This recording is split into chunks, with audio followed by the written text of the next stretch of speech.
Number 3, बदली नियंत्रण भरती पद्धती.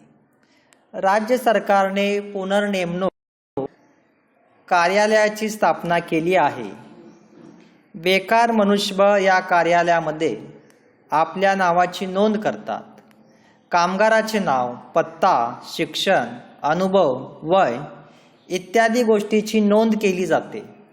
कामगारास नाव नोंदणीचे कार्ड दिले जाते. इच्छुक बेकार उमेदवारांना कार्यालयात रोज उपस्थित राहावे लागते. कामगारांना कोणत्या कारखान्यात कोणत्या प्रकारच्या व किती जागा रिक्त आहेत हे सांगितले जाते. कामगारांना संबंधित कारखान्यात भरतीसाठी पाठवले जाते.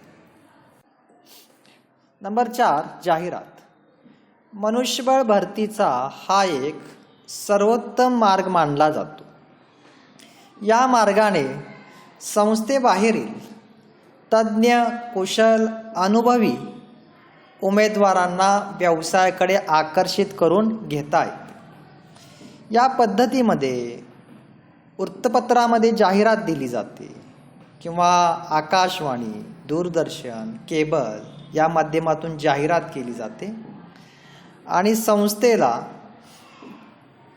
किती कामगारांची गरज आहे किंवा किती कर्मचाऱ्यांची गरज आहे, त्यांची पात्रता कोणती आहे, अनुभव किती गरजेचा आहे, त्यांच्याकडे कोणते कौशल्य असावे, त्यांना वेतन किती मिळणार आहे, त्यांना भत्ते किती मिळणार आहे, त्यांना सोयी सवलती कोणत्या मिळणार आहेत, ती याची माहितीही दिली जाते.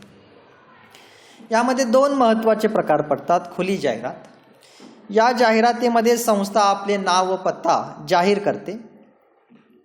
या जाहिरातीस मुख्यतः कुशल मनुष्यबळाचा मोठ्या प्रमाणावर प्रतिसाद मिळतो. निनावी जाहिरात. या जाहिरातीमध्ये संस्था आपले नाव व पत्ता जाहीर करत नाही. कुशल मनुष्यबळाच्या व कायम जागांच्या भरतीसाठी ही पद्धत आदर्श समजली जाते. जाहिरात खर्च अधिक असतो.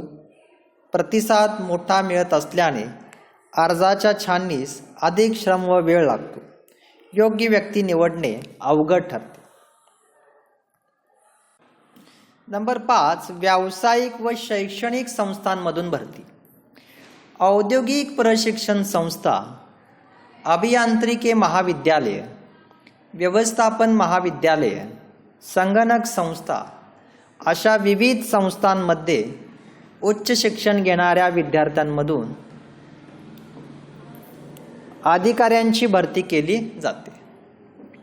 व्यावसायिक संस्था अशा शैक्षणिक संस्थांमध्ये जाऊन शिक्षण पूर्ण होत आलेल्या विद्यार्थ्यांच्या मुलाखती घेतात व निवडलेल्या विद्यार्थ्यांचे शिक्षण पूर्ण झाल्यानंतर त्यांना कारखान्यात सेवेत घेतात. यामुळे व्यवसायाला उच्च शिक्षित, प्रामाणिक, उत्साही, होतकरू, धाडसी अधिकारी वर्ग किंवा कर्मचारी मिळतो. नंबर 6, शिफारशी.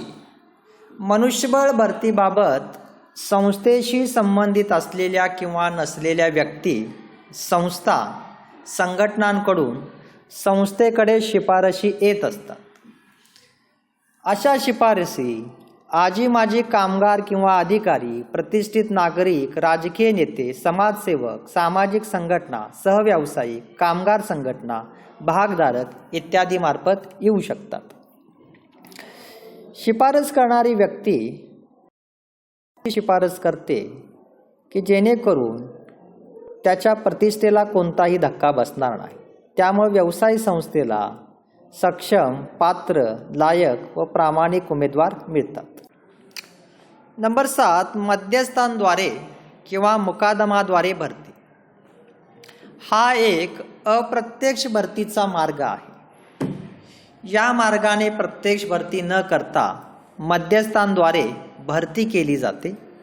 अशा मध्यस्थांना वेगवेगळ्या राज्यामध्ये वेगवेगळ्या नावाने ओळखले जाते. मुकादम, सरदार, मिस्त्री, तिदाळ, चौधरी, कांगानी यासारख्या नावाने ओळखले जाते. ही पद्धत विशेष करून अकुशल मनुष्यबळाच्या भरतीसाठी वापरली जाते.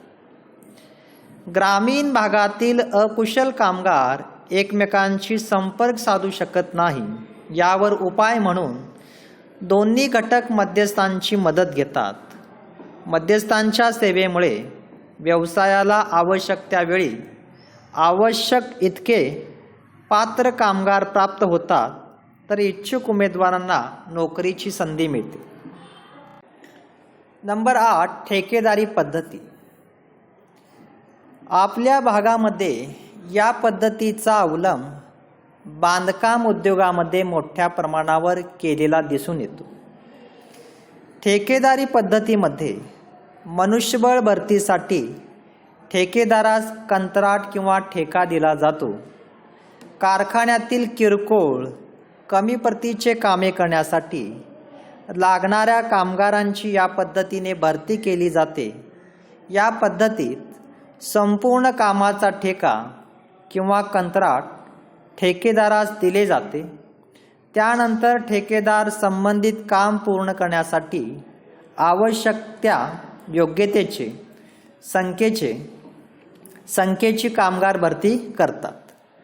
कारखानदार व कामगार यांचा एकमेकांशी संबंध येत नाही, कारण ठेकेदार कामगारांबाबत आवश्यक सर्व कार्ये पार पाडत असतो. कामगारांची भरती करणे, त्यांना मजुरी देणे, कामाचे वाटप करणे, कामाशी संबंधित साहित्य व सुविधा पुरवणे, दंड शिक्षा करणे, कामावरून कमी करणे, त्यांच्यावर देखरेख ठेवणे, तर यासारखी कामे ठेकेदारामार्फत पार पाडली जातात. त्यामुळे कारखाना यासारख्या कामातून मुक्त राहतो. नंबर 9, कामगार संघटनांद्वारे भरती. उत्पादन संघटनेमध्ये काम करीत असलेल्या कामगारांची स्वतंत्र संघटना असते किंवा त्यांचा संबंध राज्य किंवा राष्ट्रीय पातळीवरती काम करणाऱ्या संघटनेशी असतो किंवा ते त्या संघटनेचे सभासद असतात. व्यावसायिक कामगार संघटनांच्या मदतीने आपल्या व्यवसायातील कामगारांची गरज पूर्ण करू शकतात किंवा त्यांच्या मदतीने भरती करू शकतात. परंतु या मार्गाचा अवलंब कमी प्रमाणामध्ये केला जातो आणि विशेष करून अकुशल व तात्पुरत्या गरजा पूर्ण करण्यासाठी केला जातो. कामगार संघटना बेकार मनुष्यबळाची पात्र उमेदवारांची यादी तयार करते. या यादीमध्ये कामगाराचे नाव, पत्ता, शिक्षण, शारीरिक क्षमता, अनुभव, कौशल्य, वेतन अपेक्षा, वय इत्यादी बाबी नमूद केलेल्या असतात. कारखानदार गरज भासल्यावर कामगार संघटनेच्या कार्यालयाकडे कामासाठी लायक उमेदवारांची मागणी करतात आणि त्याद्वारे आवश्यक असणाऱ्या कामगारांची गरज पूर्ण करतात. नंबर 10, अनाहूत अर्ज. या पद्धतीमध्ये व्यवसायाने उमेदवारांना नोकरीसाठी अर्ज करण्याकरता कोणत्याही प्रकारचे आवाहन केलेले नसते. या उलट उमेदवार स्वेच्छेने अनाहूतपणे व्यवसायाकडे नोकरीसाठी अर्ज करतात. व्यावसायिक अशा अनाहूतपणे आलेल्या अर्जाची नोंद घेतात, त्यांचे वर्गीकरण करतात व असे अर्ज जपून ठेवतात. ज्यावेळी व्यवसायात नवीन पदे निर्माण होतात त्यावेळी अशा अनाहूतपणे आलेल्या अर्जाचा प्रथम विचार केला जातो.